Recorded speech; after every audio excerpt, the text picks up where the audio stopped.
नमस्कार दोस्तों, मैं हूं संजय शर्मा। आप देख रहे हैं 4 PM न्यूज नेटवर्क। कई सारे मुद्दे इन दोनों देश पे उठ रहे हैं। चीन का मुद्दा उठ रहा है, दीपिका पादुकोण की बिकनी एक राष्ट्रीय मुद्दा बनता जा रहा है। साधु संत साध्वी भी इस मुद्दे पे कूद गए हैं। लोकसभा में और राज्यसभा में हंगामा चल रहा है कि हमारी सीमाएं सुरक्षित क्यों नहीं है, देश बयान क्यों नहीं दे रहा। मीडिया को बड़े बड़े औद्योगिक घराने हड़पने के लिए लगे हुए हैं। एनडीटीवी गोदी सीट ने ले लिया है। देश में गरीबी लगातार बढ़ रही है। 80 करोड़ लोगों को 2 वक्त की रोटी देना पड़ रहा है। जीडीपी नीचे है, व्यापार घाटे में है, किसान परेशान है और राष्ट्रीय विमर्श किन्हीं और मुद्दों पे बढ़ता जा रहा है। तो मुझे लगा ये सारी बातें मैं किससे करूं। मेरे पास जितनी जानकारी होती थी मैं आपको बता दिया करता था। फिर मेरे दिमाग में एक ऐसे शख्स का नाम आया जिनको मैं मानता हूं कि मेरी जिंदगी में जो आइडियल किस्म के लोग हैं उसमें शायद 1 2 या 3 लोग हैं, उसमें एक नाम था। और मैं बिल्कुल ईमानदारी से आज आपके सामने कह सकता हूं कि इस लेवल की पत्रकारिता की ईमानदारी शायद मैंने अभी तक देखी नहीं होगी। क्योंकि शीर्ष पर जब व्यक्ति पहुंचता है उसके बाद वो अपनी खबरों में इतना तटस्थ रहे और इतना पढ़े लिखे। मतलब मैं भी अपने आप को भी मानता हूं कि मैं शायद 5% भी नहीं हूं जिस शख्स से मैं आपकी मुलाकात कराने जा रहा हूं। अगर इतना योग में अगर 5% मान लीजिए मेरी क्षमता है, अगर मैं 80% पहुंच जाता तो मैं कितना क्रांति कर सकता था। एक ऐसा पत्रकार जिससे आप किसी भी विषय पे बात कर सकते हो। आप किसानों की बात कर सकते हो, आप व्यापार की बात कर सकते हो, मीडिया की बात कर सकते हो। और देश की पत्रकारिता को उन्होंने कैसे बदला, इसका छोटा सा उदाहरण देता हूं। देश की सबसे ताकतवर संस्था कह सकते हैं हम मीडिया की, ब्रॉडकास्ट एडिटर एसोसिएशन। मतलब देश के जितने टीवी चैनल आप देखते हैं, इन चैनलों के संपादकों की एक संस्था है जो कि तय करती है भाई इलेक्ट्रॉनिक मीडिया में क्या अच्छा होना चाहिए, क्या बुरा होना चाहिए। उसके 10 15 सालों तक जो आदमी जनरल सेक्रेटरी रहे और उसके बाद में एक बड़ा डिसीजन जिसने देश की मीडिया में तहलका मचाया, वो सुधीर चौधरी जी का था। एक स्टिंग ऑपरेशन में वो पकड़े गए। आज तक चैनल में मीटिंग हुई और जिन शख्स से मिलवा रहा जा रहा हूं उन्होंने कहा कि पत्रकारिता के नैतिकता के मापदंड पे ये नहीं आते, इनको इस संस्था से अलग कर देना चाहिए। बहुत बड़ा फैसला था। ऐसे तमाम बड़े फैसले उन्होंने लिए हैं जिंदगी में अपने, जिनको पूरी दुनिया जानती है, दुनिया लिखती है, दुनिया पढ़ती है, दुनिया समझती है उनको। विकिपीडिया कहे जाते हैं पत्रकारिता के। और मैं अब नाम भी बता दे रहा हूँ, एन के सिंह जी मेरे शो पे कभी कभी आते हैं, बहुत बिजी रहते हैं। मैं सर से रिक्वेस्ट करता हूँ, सर आ जाते हैं कभी कभी। तो मुझे लगा आज मैं उनसे बातचीत करके देश को समझने की कोशिश करूं। मुलाकात कराता हूं, सुनिएगा उनकी बातें। शुक्रिया एन के सिंह सर। मैं आपको अधिकार पूर्वक कभी कभी आपसे टाइम छीन छीन ही लिया करता हूँ। आज मुझे बहुत सारे मुद्दे थे मुझसे बातचीत करने के लिए। देश में जो विमर्श चल रहा है वो कहीं हटके पिछले 3 दिनों से पठान पिक्चर पे रुक गया है। और मुझे दुख ये भी हुआ कि तमाम साधु संत साध्वी की भाषा ये है कि दीपिका पादुकोण ने ये बिकनी क्यों पहनी, इस रंग की क्यों पहनी। तो मैंने एक जगह ट्वीट किया भी एक संत को कि आप कहाँ भगवान की पूजा पाठ छोड़ के महिलाओं के कपड़े पहन के हुए हैं। लेकिन देश में जिस तरह की ये बहस चल रही है, और कल फीफा वर्ल्ड कप में जो दुनिया का सबसे ज्यादा ब्रांड वाला खेल है उसमें इन दोनों को, शाहरुख को, दीपिका को सम्मानित किया गया। ये क्या बहस जानबूझ के कराई जाती है? इस तरह की बात, इस तरह का विमर्श पैदा किया जाता है और क्या पीछे इसकी साजिश होती है? क्यों ऐसी बातों पे देश उबलने लगता है? संजय, बहुत इस पे व्यापक रूप से हमें बताना पड़ेगा इसके मूल में क्या है। आप सिर्फ इसी की बात क्यों कर रहे हैं? अभी दीपिका की बिकनी का मुद्दा चल ही रहा है कि कर्नाटक सरकार ने आज अचानक ये अनाउंस किया कि साहब, हलाल मीट कर्नाटक में नहीं बिकेगा। आप जरा सोचिए कि किस तरह से एक जन भावना को उद्वेलित किया जा रहा है। ये कौन सा मुद्दा है? हलाल होगा कि हराम होगा, मटन कैसा होगा, काटा कैसा जाएगा, ये भी क्या किसी सरकार का मुद्दा हो सकता है? बिकनी क्या किसी समाज का मुद्दा हो सकता है कि उसका रंग कौन सा है? और उसमें आज मुस्लिम कुछ वो उलेमा कूद गए। उन्होंने कहा नहीं नहीं साहब, ये भगवा रंग नहीं है, ये चिश्ती रंग है, ये तो हमारे मजहब के खिलाफ है। तो ये सारी चीजें जो हो रही हैं, इसके पीछे एक अमेरिकन सैटारिस्ट थे, उन्होंने बड़ी बढ़िया बात कही थी डेमोक्रेसी के बारे में। Democracy is a pathetic belief in collective wisdom of individual ignorance. इसका मतलब यह हुआ, उन्होंने जो कहा था कि डेमोक्रेसी एक ऐसा बेचारगी वाला विश्वास है किस चीज में?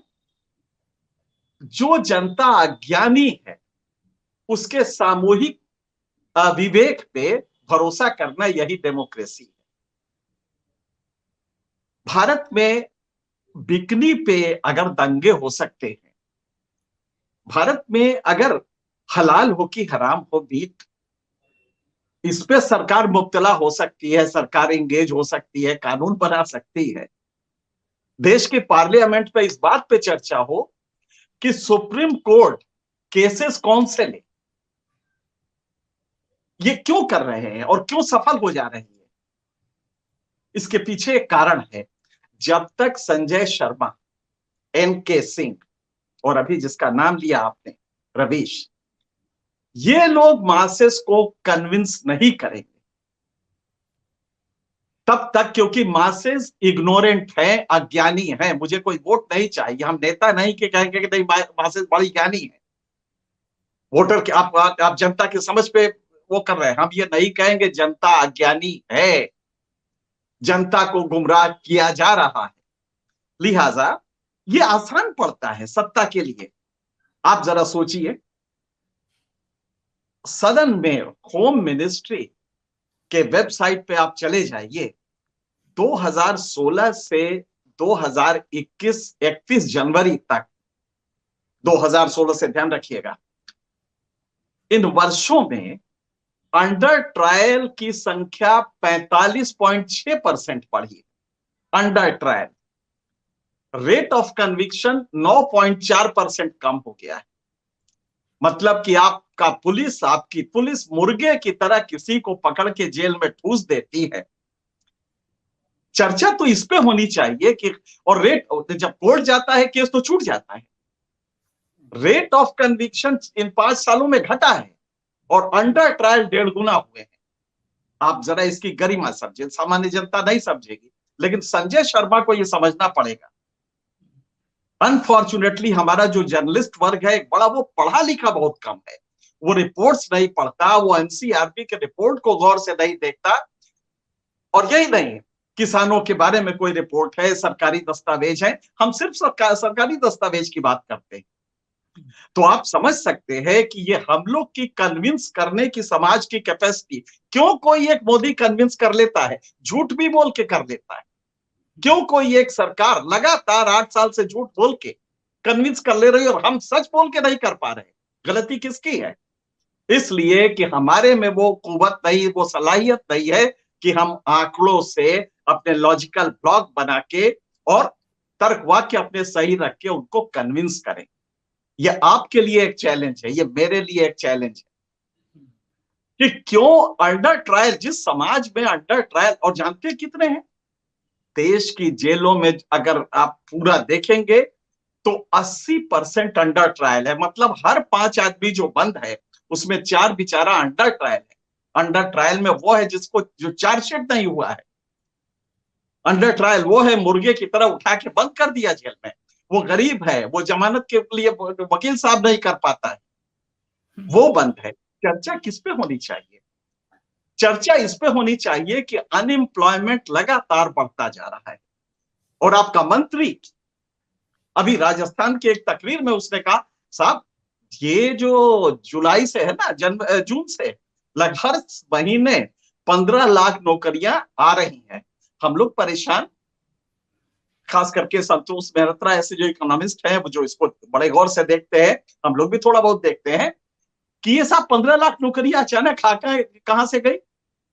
तो उन्होंने कहा, साहब ये ईपीएफओ जो होता है प्रोविडेंट फंड का, उसकी संख्या बढ़ रही है। दरअसल ये बढ़ रही है फॉर्मलाइजेशन से। क्या होता है, वो एक फॉल्टी आंकड़ा है जो सरकार, और आपको एक चीज बताए, बड़ी बढ़िया एक बात किसी जमाने में कही गई थी, किसी बड़े, इसको जोनाथन स्विफ्ट ने कही थी, जो कि बहुत बड़े एक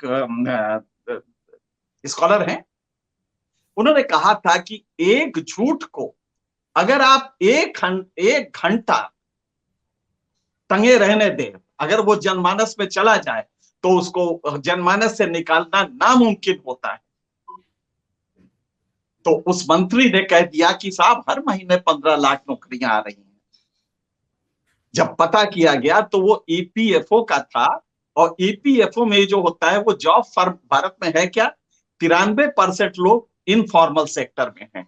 ये जो आप काम करना देखते हैं, वो बनिया, वो जो आपके दुकानदार है उसके यहाँ काम करता है, ठेले पे खोमचे वाले के यहाँ है, वो फैक्ट्री में है तो उसको अपॉइंटमेंट लेटर नहीं है, वो शाम को आता है, सुबह आता है, शाम को चला जाता है, उसको कोई दस्तावेज नहीं दिए जाते हैं। 93% ऐसे लोग हैं। इन फॉर्मलाइजेशन तो हुआ ही नहीं। तो अब ये धीरे धीरे, क्योंकि इलेक्ट्रॉनिक सिस्टम आ गया है, आपको जीएसटी की वजह से मजबूरी है आपकी फॉर्मलाइज करना, वरना आपका माल नहीं बिकेगा, इसकी वजह से वो ईपीएफओ में रजिस्टर करते हैं। ये वजह है कि वो नंबर बढ़ा है, लेकिन सरकार ये कह के निकल गई, और आप जैसे किसी पत्रकार ने नहीं उसको क्वेश्चन किया, हमने कभी नहीं किया। तो आप समझते, संतोष मेहरोत्रा वगैरह कर रहे हैं, अरुण कुमार कर रहे हैं, लेकिन ये मासेस में नहीं जाता है। तो ये हमारी, ये रविश की जिम्मेदारी, ठीक बात, सिर्फ गरीबी दिखाने से नहीं होगा, गरीबी वो कन्विंसिंग तरीके से बताइए। मैं जर्नलिज्म में यही इंट्रोड्यूस करना चाहता था कि कम से कम आप फैक्ट लेके गहरी रिपोर्ट को पढ़ें, और उसको पढ़ के जॉब कैजुअलाइजेशन क्या होता है, जॉब फॉर्मलाइजेशन क्या होता है, जो तमाम पैरामीटर्स हैं वो क्या होते हैं। जब आप ये करके मासेस को कन्विंस करेंगे तो कोई, आप सोचिए क्या हमसे बहुत मेरिट है, संतोष मेहरोत्रा, अरुण कुमार, एनके सिंह, संजय शर्मा, इनसे ज्यादा मेरिट है इस सरकार में बैठे मंत्रियों की कि ये कन्विंस कर ले रहे हैं, वोट पे वोट लेते जा रहे हैं। क्या वजह है? इसलिए कि हम मासेस को कन्विंस नहीं कर पा रहे। तो दूसरा आंकड़ा ये था, अब जरा गौर कीजिएगा, एक तरफ अंडर ट्रायल को मुर्गे की तरह आप जेल में डाल रहे हैं, और अधिकांश उसमें गरीब होते हैं, सरकार के खिलाफ बोलने वाले होते हैं, उनको डाल रहे हैं। और देश का कानून मंत्री कह क्या रहा है संसद में, उसको जरा उसकी वो हिमाकत देखिए। वो कह रहा है कि ये सुप्रीम कोर्ट को छोटे छोटे केसेस नहीं लेने चाहिए, इसी से तो वो हो रहा है, पेंडेंसी बढ़ रही है। सुप्रीम कोर्ट को क्या करना चाहिए वो एक अदना सा मंत्री बता रहा है, और वही क्यों कर रहा है? राज्यसभा के अध्यक्ष भी उसमें कह रहे कि साहब कॉलेजियम सिस्टम गलत है। एक पूरा कंसल्टेड एफर्ट चल रहा है कि सुप्रीम कोर्ट को अंगूठे के नीचे ले आओ, एक ही संस्था बची हुई है, आखिर ये क्यों नहीं आ रही हमारे अंगूठे के नीचे? लिहाजा ये कहा जा रहा है कि अरे साहब, आपकी पेंडेंसी तो इसलिए है कि आप छोटे छोटे केसेस लेते हैं जमानत के। अब जरा सोचिए, जिस देश में अंडर ट्रायल 1.5 गुना बढ़ गए, उसमें क्या करे सुप्रीम कोर्ट?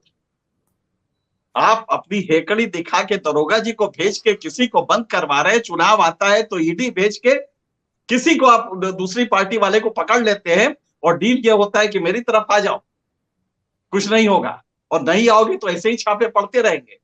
जानते रेट ऑफ कन्विक्शन कितना है पीएमएलए के केस में? 1% से कम है। हमें, आपको, अजीत अंजुम, रवीश कुमार, इन सबको मिलके ये कन्विंस करना पड़ेगा कि पीएमएलए, जिसमें कि रेट ऑफ कन्विक्शन 1% है, 9% छूट जाते हैं, लेकिन दहशत सरकार की ये रहती है कि साहब ईडी का छापा पड़ेगा, हमारी जिंदगी तबाह हो जाएगी, लिहाजा वो पार्टी बदल देता है एन चुनाव के वक्त पे। मुद्दा तो ये होना चाहिए कि हलाल और झटका होना चाहिए। ठीक बात है। तो हमारे पत्रकारों से ये शिकायत है कि वो गहराई से रिपोर्ट्स को पढ़े और उनको एक लॉजिकल ब्लॉक में रखे।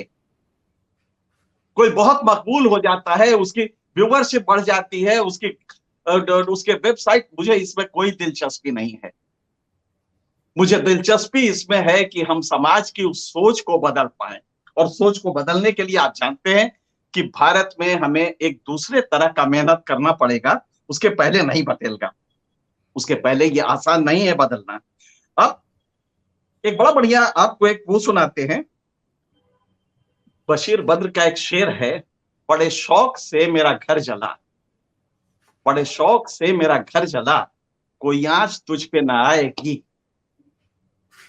बड़े शौक से मेरा घर जला, कोई आंच तुझ पे ना आएगी, ये जुबान किसी ने खरीद ली, ये कलम किसी का गुलाम है। बहुत अच्छा, बहुत। तो आज ये सब कुछ खरीदा जा चुका है, खरीदा जा चुका है। अजीत, अंजुम, रवीश, ये बाहर क्यों हैं? हम बाहर क्यों हैं? आप बाहर क्यों हैं? सिर्फ इसलिए कि वो वहां खरीदा जाता है, बेचा जाता है। हमें कबूल नहीं था तो वो बाहर, लाजमी हम बाहर रहेंगे, लेकिन बाहर रह के हम बैठेंगे ये तो नहीं मुमकिन है ना। तो ये दूसरा था।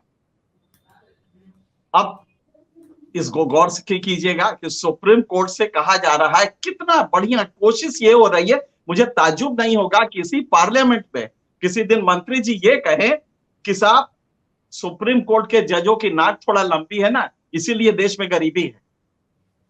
यह हो सकता है किसी दिन आ जाए, उनके ऊपर चारित्रिक आक्षेप लगा दिए जाए। क्योंकि हकीकत क्या है? हकीकत यह है कि सुप्रीम कोर्ट अंगूठे, एक ही संस्था बची हुई है, बाकी तो ये कलम किसी का गुलाम है, ये सारे कलम गुलाम हो गए हैं, लेकिन बची हुई है एक संस्था, उसको भी अंगूठे। और कैसे आएगा? अपॉइंटमेंट अपने हाथ में ले लो, कॉलेजियम सिस्टम एबॉलिश कर दो, बस। उसके बाद क्या है? जो नमस्ते सदा वत्सले मातृभूमि में करता है वही जज होगा, वही जज होगा। हमें कोई बात है, वही जज होगा। नतीजा ये है कि ये बड़े मुद्दे जब तक आप समाज को बताएंगे नहीं कि पैराडॉक्स है क्या, हिमाकत की सुप्रीम कोर्ट को आप कहें कि क्या केसेस लें और आप किसी कप्पन को बंद कर दें, कप्पन जेल में होगा तो वर्षों रहेगा, और जब जमानत दी जाएगी तो क्या कि देखिए साहब, छोटे छोटे केस आप बताइए, कोई छोटा सा एक अपराधी है उसको ले लिया आपने। तो आप समझ सकते हैं कि किस तरह से यूनिवर्स ऑफ डिस्कोर्स को पूरा चेंज कर दिया गया। अभी आप ठहरे भी नहीं है, वो दीपिका नाम है ना, दीपिका पादुकोण के बिकनी के कलर से नहीं निकले तब तक उन्होंने हलाल मीट और हराम मीट कर दिया। आप देखते रहिए। अब आप पेट पे पत्थर बांधे हलाल हराम करते रहिए, लुम्पेनाइज्ड कर दिया, लंपट बना दिया एक सोसाइटी के एक वर्ग। वो हर के घर पे जाके मटन तलाश रहा है कि गाय का है कि बकरी का है। तो आपने एक लंपटवादी सोच बना दी है, एक समाज को लंपटता की तरफ ले जा रहे हैं, ताकि वो कभी ये पलट के ना पूछे कि भाई साहब नौकरी का क्या हुआ, बीए किया था हमने, बीएससी किया था, 3 बार अप्लाई किया, कहीं से कुछ नहीं आया। इसको पूछे इसके पहले इसको किसी अखलाक के यहां भेज दो, किसी पहलू खा के यहां भेज दो, किसी तबरेज के यहां भेज दो, सबसे आसान है। तो हमें जब तक वहां कन्विंस नहीं करेंगे तब तक ये चीजें नहीं बदलेंगी। लेकिन एनके सिंह जी, सब तो बिक रहा है, बचा कुचा एक चैनल था जैसे हम लोग देख दिया करते थे, एनडीटीवी, वो भी अडानी जी ने खरीद दिया और रवीश ने उनको गोदी सेठ नाम भी दे दिया। कोई टीवी चैनल बचा नहीं है, कोई अखबार बचा नहीं है जहाँ पे आपके जो मुद्दे हैं, जो समाज के मुद्दे हैं वो आए।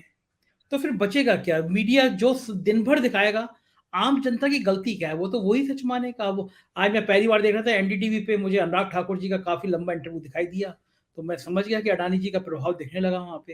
तो ये उद्योगपति जिस तरह आ रहे हैं, अंबानी के चैनल पर जिस तरह दिन भर नफरत दिखाई जा रही है, अडानी जी ने क्यों खरीदा, मैं बहुत ज्यादा कहने की स्थिति में नहीं, समझ भी नहीं पा रहा हूँ कि क्यों खरीदा। केवल एक ही उद्देश्य है कि सारे चैनल अपने होने चाहिए, तो फिर दिखाए क्या, आदमी करे क्या? नहीं नहीं, तो हमारे लिए बिल्कुल आसान है। हम अडानी जी का, आप जरा सोचिए, कितने हमें कभी कभी अपने पे अफसोस होता है कि क्या हम पत्रकार कहने लायक हैं भी? हम समाज को वो दे रहे हैं जो मेरी जिम्मेदारी है, नैतिक मॉरल जिम्मेदारी। आप जरा सोचिए, इस अंबानी के बारे में वॉशिंगटन पोस्ट ने अभी एक हफ्ते पहले एक अडानी के बारे बहुत बड़ी रिपोर्ट इसी अडानी के बारे में एक रिपोर्ट तैयार की। वो रिपोर्ट की पे जो मेहनत की है, मुझे ताज्जुब होता है, क्या इंडिया में कोई जर्नलिस्ट नहीं था? मैं क्या कर रहा था? मुझे वो डीप में जाना चाहिए था कि अडानी के इस डील का हुआ क्या है।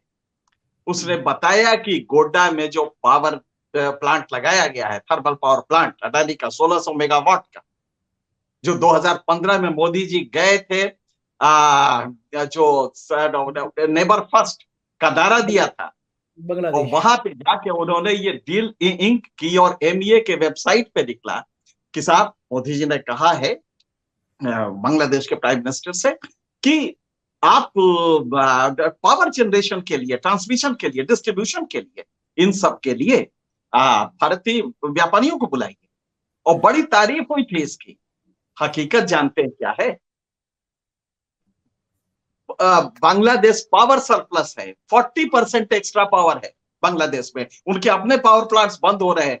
ये मजबूरी में उन्होंने डील किया, क्योंकि कुछ दूसरे तरह से सरकार उनको मदद कर रही थी। ये किसी को पता लगा?